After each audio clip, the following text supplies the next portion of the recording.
Kusuku lokugqibela kwinyanga yamanina kweli, umlonji USimphiwe Dana uhlab'ikhwelo kurhulumente kuba okhe iinkundla ezizawuchophela amatyala okuxhatshazwa kwabasetyhini. Kwaye unqwenela urhulumente aza namacebo azakubanefuthe ukuthwalisa uxanduva Oo-Tata abangafuniyo kwaphela ukondla abantwana babo. Oka Dana utsho esithi nomculo weemvumi zeli mawuthathelwe ingqalelo ngamacandelo onke khon'ukuze iimvumi zingasweleki zizimpula zikalujaca.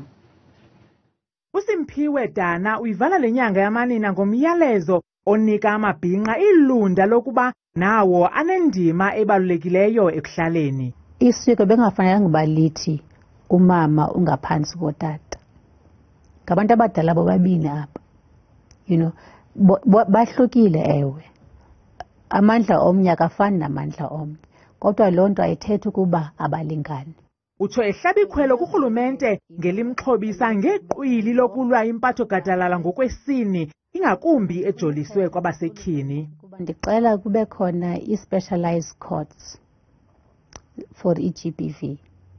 Omama kudala besilo basilwela everyday nangoku. Watsho ebongoza onke amacandelo eli ukuba adlale umculo walapha ekhaya. Ngoba asihluphekanga sizi-artists, qha sivaliwe. Ndicela nivule la minyango bethuna. Like all the different corporate structures, all the different governments, like even xa ndingena arts and culture i-building, ndingathi ndise-lifting kudlala kheni intontoni, laa nto yokuba everywhere you go uzazi uba ndiseMzantsi Afrika ngoku.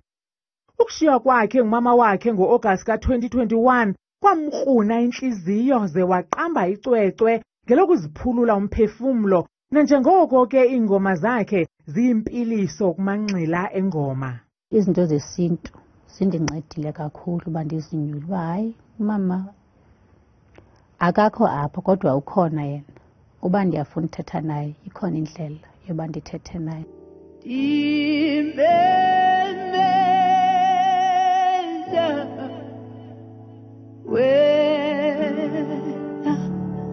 Kungoku nje uSimphiwe Dana uthi uza kuntingela kwilizwe lasemzini kutyelelo lokubonisa amacwecwe akhe atsho kuvokotheke.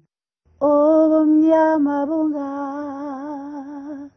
Kwiindaba zethu kuChannel 163 ngokuphathelwa yiNewsroom Africa, ndinguNtsiki Noyiya eRhawutini.